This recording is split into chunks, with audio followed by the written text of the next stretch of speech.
আপনার যদি কষ্টার্জিত অর্থ নিরাপদেই না থাকে তাহলে কিন্তু সেই কষ্ট সম্পূর্ণ বিফলে যাবে। আমার একজন পরিচিত ছিল যিনি তার সারা জীবন ধরে যে অর্থটা জমিয়েছিলেন একটা বাড়ি কিনবেন বলে, সেই অর্থটা এক ছোট্ট ভুলের কারণে সম্পূর্ণ অর্থ কিন্তু লস করে ফেলেছিলেন। বন্ধুরা, আজকের ভিডিওতে আমরা আলোচনা করব যে আমাদের যে কষ্টার্জিত অর্থ রয়েছে সেই কষ্টার্জিত অর্থকে আমরা কিভাবে সুরক্ষিত জায়গায় রাখবো। আপনিও যদি আপনার অর্থকে সুরক্ষিত করতে চান তাহলে এই ভিডিওটা শেষ পর্যন্ত দেখবেন, তাহলে কিন্তু আপনি বুঝতে পারবেন আপনার কষ্টার্জিত অর্থ কতটা সুরক্ষিত এবং সুরক্ষিত রাখতে গেলে কি করা উচিত। নমস্কার বন্ধুরা, আমি Sabrika Debroy, director of PhD capital and PhD capital is SEBI registered, APMI registered, AMFI registered. So friend, আপনাদের ইনভেস্টমেন্ট সংক্রান্ত যে কোনো কোয়ারি থাকলে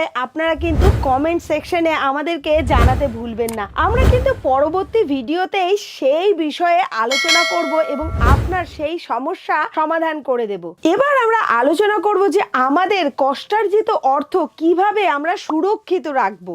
আমাদের প্রথম যে পদক্ষেপ নিতে হবে তা কিন্তু সঠিকভাবে ফিনান্সিয়াল প্ল্যান করতে হবে। অর্থাৎ আমাদের যে পরিমাণ ইনকাম আমরা প্রত্যেক মাসে করছি সেই ইনকামের কিন্তু 20% সেভ করতে হবে এবং সেই সেভিংস অ্যামাউন্টকেও কিন্তু আবার 3টে ভাগে ভাগ করতে হবে। Number 1 emergency fund, number 2 investment, number 3 future plan.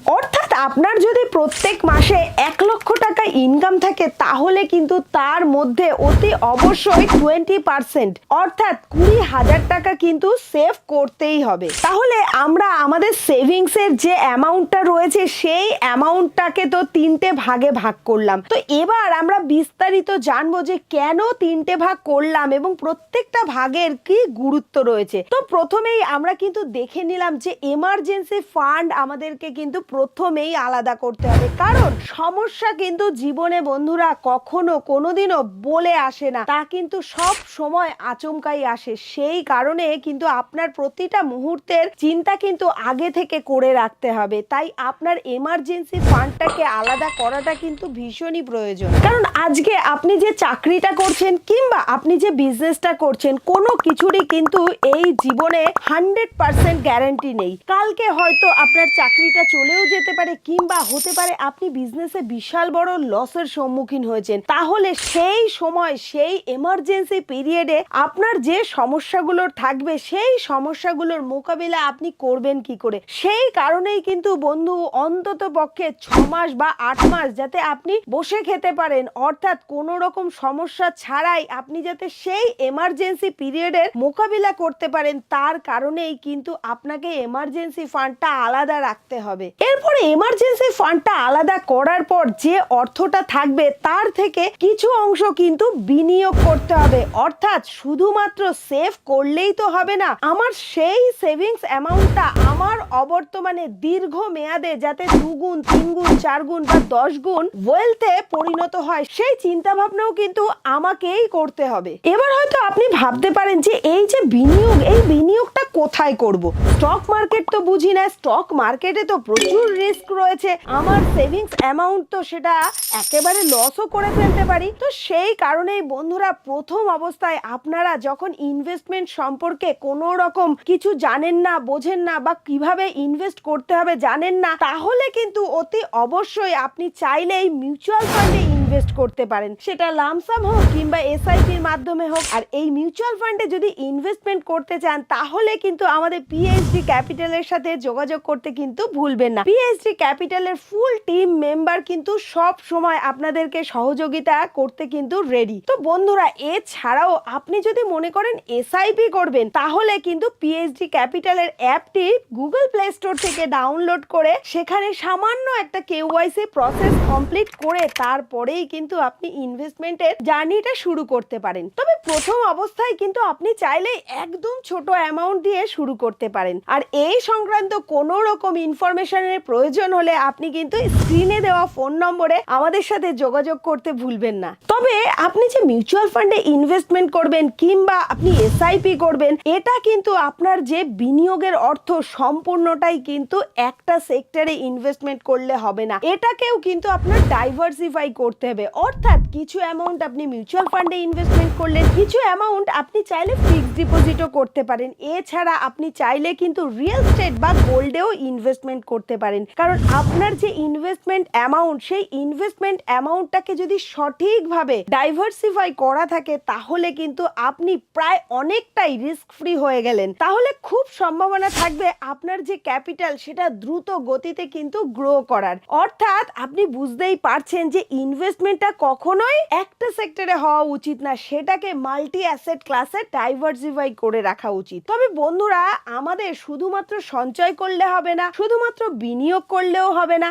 আমাদেরকে তো জীবনে খরচও করতে হবে। তো এই সঞ্চয় এবং খরচ, এই দুটোর মধ্যে ব্যালেন্স কিভাবে করবেন, এবার আমরা আলোচনা করব সেই প্রসঙ্গে। বন্ধুরা, আপনারা যখনই মাসের শেষে স্যালারিটা পাচ্ছেন তখন কিন্তু দেখা যাচ্ছে কোনো মানুষ সারা মাস কিন্তু খুব সুন্দরভাবে সেই স্যালারির মাধ্যমে চলছে, আবার কোনো মানুষ আছে দেখা যাচ্ছে যে মোটামুটি 15 দিনের মধ্যেই তার স্যালারিটা পুরোটাই শেষ। অর্থাৎ প্রত্যেক মাসেই তার শেষ 8-10 দিন কিন্তু খুব অভাব অনটনের সাথে চলছে। তো এই সমস্যার সম্মুখীন কিন্তু আপনি তখনই হবেন যখন আপনি সঠিকভাবে বাজেট করে চলবেন না। অর্থাৎ আপনার খরচ এবং ইনকাম এই দুটোর মধ্যে যদি সঠিকভাবে বাজেট করা না হয় তাহলে কিন্তু আপনি সঠিকভাবে সঞ্চয় করতে পারবেন না এবং আপনার যে ফিনান্সিয়াল ফ্রিডম পাওয়ার উদ্দেশ্য রয়েছে সেটা কিন্তু আপনি কখনোই লাভ করতে পারবেন না। তো সেই কারণে অতি অবশ্যই আপনার কিন্তু সঞ্চয় এবং খরচের মধ্যে ব্যালেন্স করাটা জরুরি। আপনি সমস্ত রকম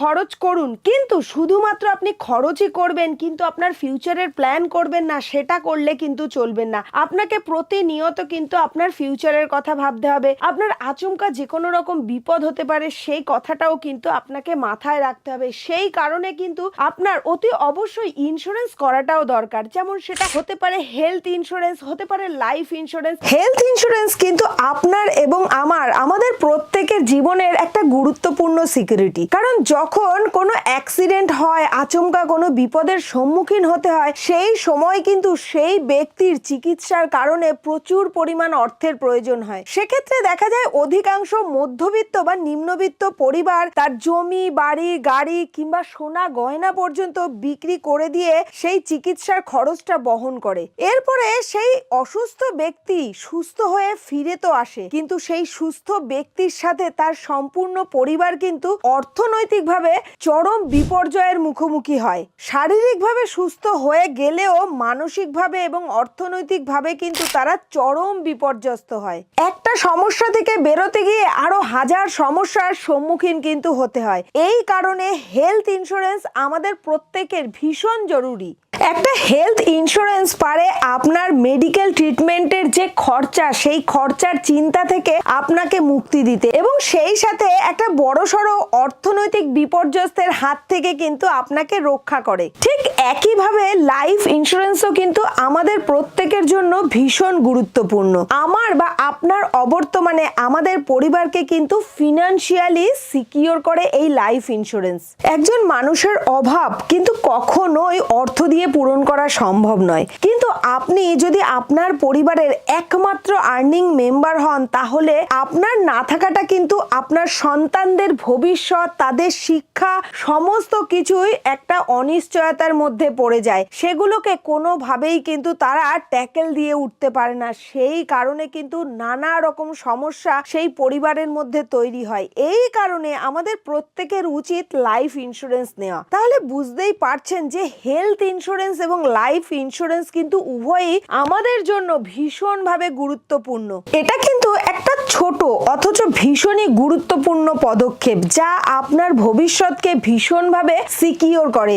আপনার এবং আপনার পরিবারের জন্য এই সুরক্ষা কবচটা কিন্তু সবার প্রথম নিয়ে নেওয়া উচিত। আপনার অর্থের প্রত্যেকটা কণা কিন্তু আপনার পরিশ্রমের প্রতীক। এই অর্থ যদি সুরক্ষিত না থাকে, আপনার ভবিষ্যৎও কিন্তু সুরক্ষিত থাকবে না। অনেকেই ভাবেন ফিনান্সিয়াল প্ল্যান শুধুমাত্র ধনীদের করা উচিত, বড়লোক যাদের প্রচুর অর্থ রয়েছে তাদের করা উচিত। কিন্তু না বন্ধুরা, আপনি কি জানেন এমন অনেক ব্যক্তি আছে যারা মাস গেলে 1.5 লাখ, 2 লাখ, 3 লাখ টাকা ইনকাম করার পরও সেইভাবে কিন্তু ওয়েলথ ক্রিয়েট করতে পারে না। আবার অনেক সাধারণ মানুষ আছে যারা মাস গেলে 30, 40 বা 50 হাজার টাকা ইনকাম করার পরেও সঠিক ফিনান্সিয়াল প্ল্যান করে অল্প বয়স থেকে তারা কিছু কিছু পরিমাণ অর্থ সঞ্চয় করার ফলে তারা কিন্তু দেখা যাচ্ছে একটা বয়সের পরে এক বিশাল পরিমাণ কিন্তু ওয়েলথ তারা ক্রিয়েট করতে পেরেছে, যেটা কিন্তু 2 লাখ, 2.5 লাখ, 3 লাখ টাকা যারা ইনকাম করেছে তারাও কিন্তু করতে পারেনি। অর্থাৎ বুঝতেই পারছেন, ফিনান্সিয়াল ফ্রিডম পাওয়াটা কিন্তু একটা